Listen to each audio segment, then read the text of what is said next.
Coming up in this episode, my report of Hull Kingston Rovers' game against Leeds Rhinos. Are they about to sign the halfback that they need? UKAD ban League One player. And the wheelchair game gets a new format.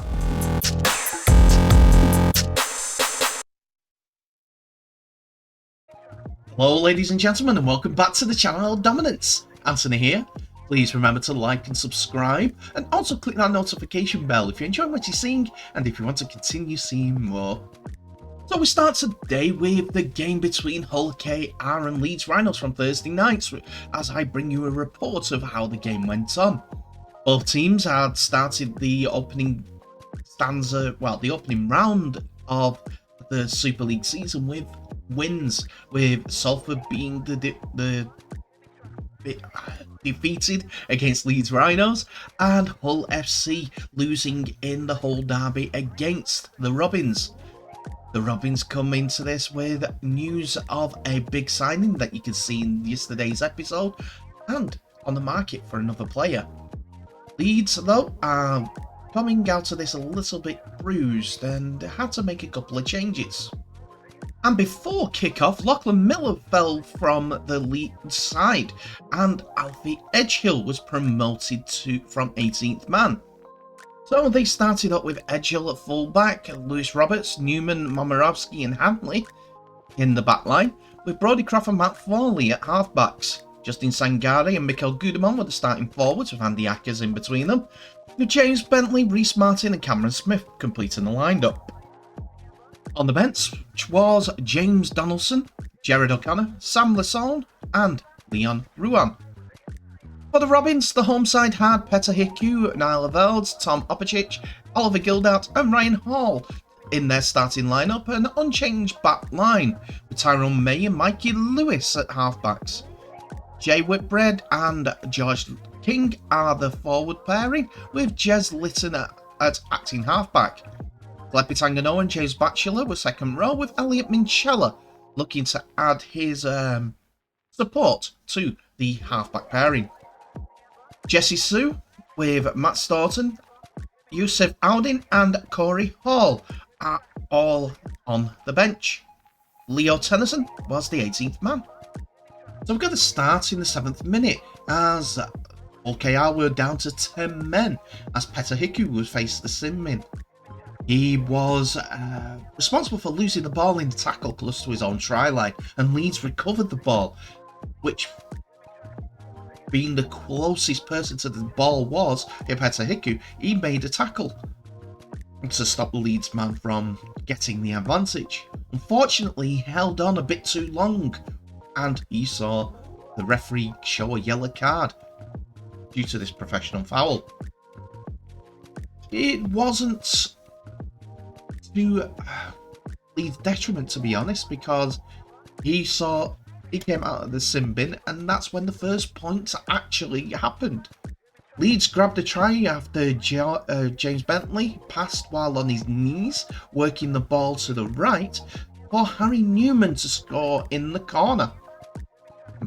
Reece Martin added the extras from touch with another fantastic conversion. Jesse Sue scored not long after Heku was in some good play, and he barged over for the first points. There was a grubber into the towards the in-goal area that hit the post, and so picked up and dived over the try line.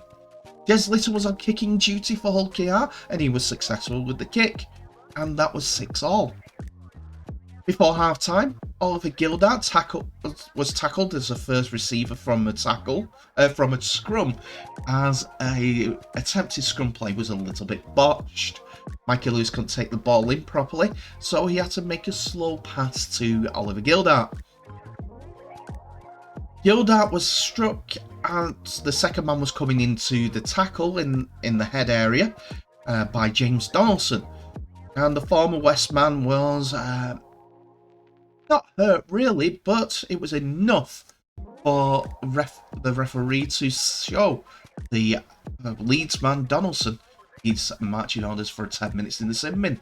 There was a big discussion at half-time whether that should have been a red card, as the referee Jack Smith determined that the second man coming in didn't go in with intent. But the rules in pre-season have been that every man should be aware that the second man into the person being tackled could end up falling. And James Donaldson caught Oliver Gildart on the fall. He saw 10 minutes, but as it was close to half-time, Jez Litton added 2 more from the resultant penalty, and HKR went into the sheds 8 points to 6 up. The second half saw HKR take advantage of the 12v13 as Tyrone May's initial kick hits a Leeds man, and it ricocheted back to the standoff, who seemed to knock the ball on in the tackle from the first view, but the referee let the game play on.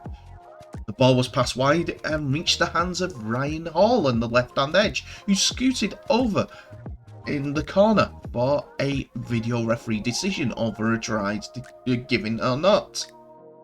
Referee Jack Smith had saw the ball was not knocked on, but hit May on the left leg underneath his knee, meaning it was as if a kick forward was made and the try was given. Jez Litton was again successful with the boot, adding the conversion to make it 14 points to 6 in the Robins' favour. But Leeds scored the try of the game as a great crossfield kick from Brody Croft ended up in the hands of Ash Hanley. This kick was made from inside the Leeds' own 20-metre line and was kicked towards the left-hand side of the field.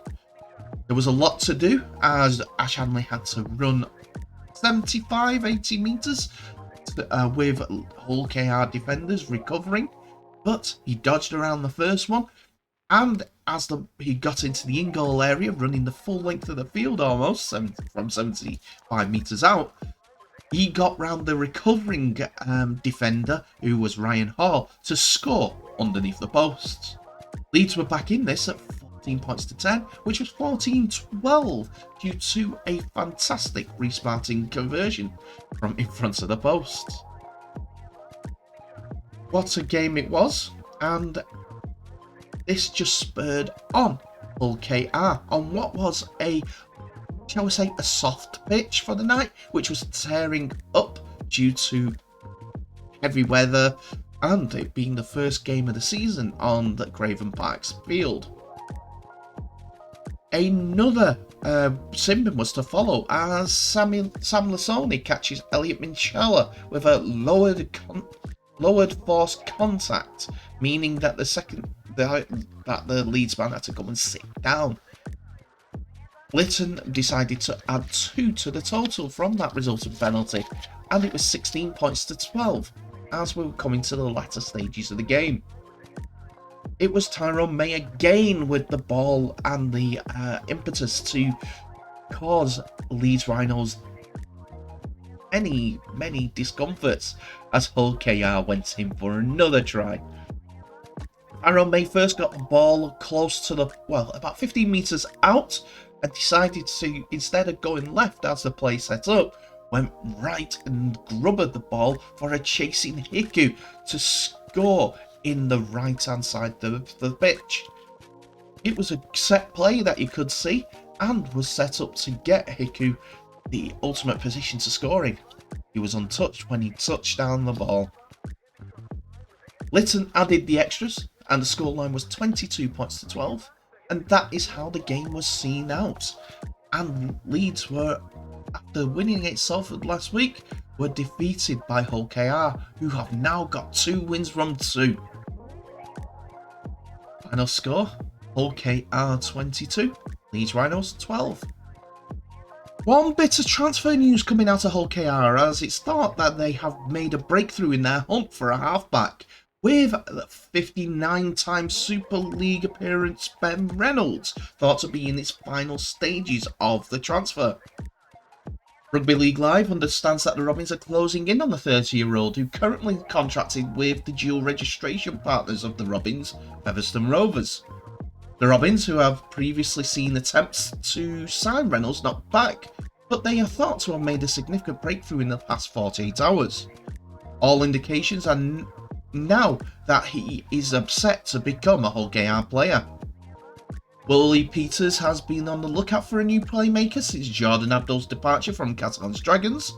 Reynolds, who played against the club for Lee Leopards in last year's Challenge Cup final, has always been among their top targets, but it had previously appeared that a deal was unattainable. It's now thought that the deal has been completed, well, in its final stages, despite the Rovers looking for other targets.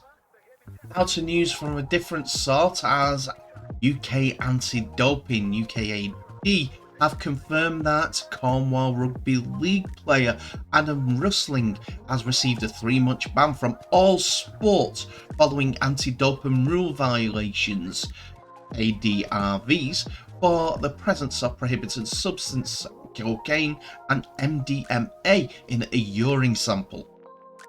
At the time this was announced, the ban has been served and the player is free to resume participation from the sport. On the 18th of June 2023, UKAD collected an in-competition urine sample from Mr. Rusling at a game between Hunslet and Cornwall. Analysts of Mr. Rusling's urine sample returned an adverse analytic finding, AAFs, for benzogenine, a metabolite of cocaine, and MDMA, ecstasy, and its metabolite and tenamethamphetamine.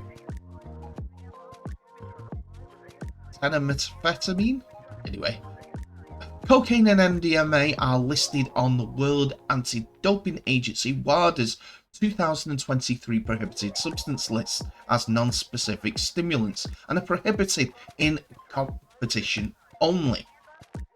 The WADA 2023 prohibited list also identifies both substances as substance of abuse.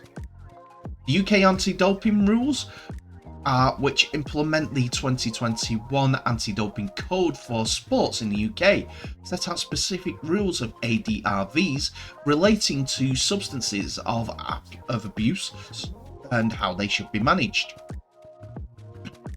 Shorter bans of 3 months are available for substances which are found in competition if ingestion takes place out of competition and in contexts unrelated to sports. But it was Mr. Rusling who was given a 3-match ban. a 3-month ban. UKAD had made an investigation in the response to the charges by Mr. Rusling, and after the examination of the player's explanation, he was charged with the ADRVs on December the 12th. He accepted the charges and a 3-month period of ineligibility for the use of the two substances. In a statement, Cornwall RLFC reiterates its stance in respect to substance abuse, that it does not condone any action of the nature by its playing squad. And after being informed of Rusling's provisional suspension, the club carried out a thorough and robust investigation into the matter, reaching the conclusion that a rehabilitative course of action was appropriate. Player welfare was also a factor in the club reaching its decision, and they are committed to supporting our staff and squad, along with the valued assistance that the Rugby League Cares offer. At every stage of the process, the player demonstrated genuine remorse for his actions and fully cooperated with UKAD.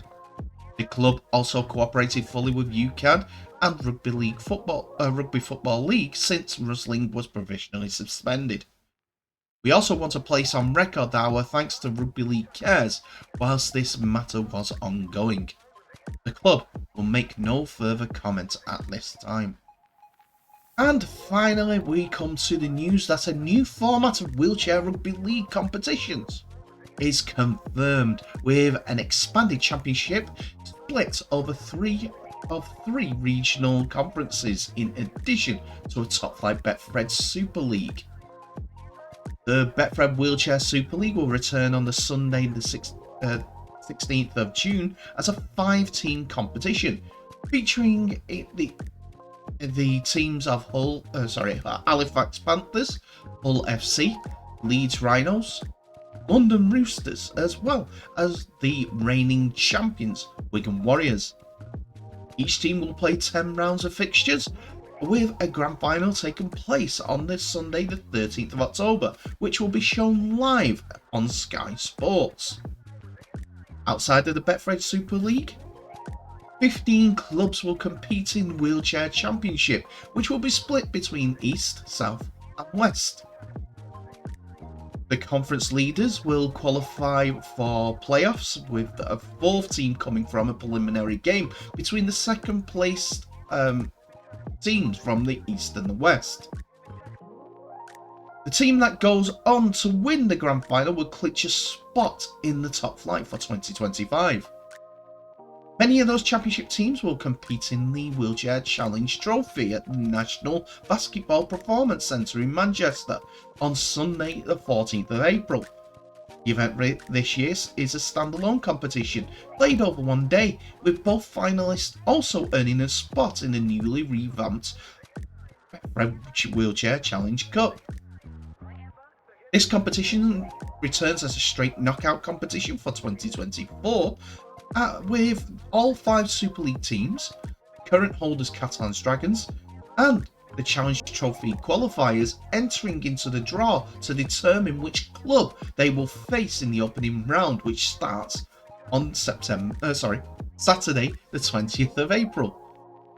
This year's final will once again take place at the Sheffield EIS Centre on Saturday the 1st of June. This will be shown live on BBC Sports. In addition to this, the European Club Championship, the wheelchairs version of the World Club Championship, will take place on Saturday the 6th of April, when Wigan Warriors make their triumphant return to Robin Park against the Catalans Dragons. This is a kick-off at 6 p.m. The blockbuster fixture will be preceded by the annual Wheelchair Force curtain raiser.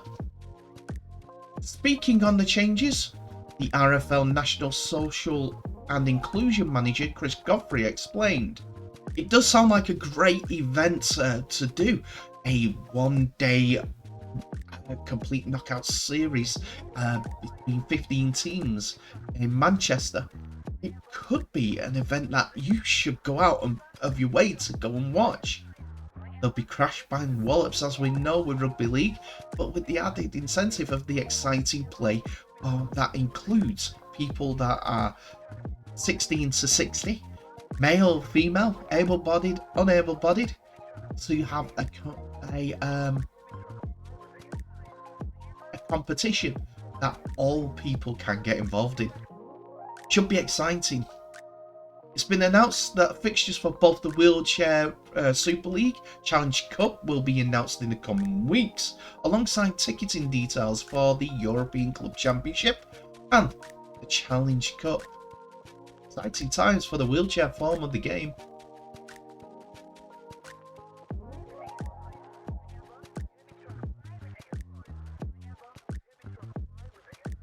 And that's it for another episode, ladies and gentlemen. Thank you so much for watching. Please remember to like, subscribe and share this video worldwide, as well as clicking on that notification bell for any updates on new videos that may be coming your way in the near future.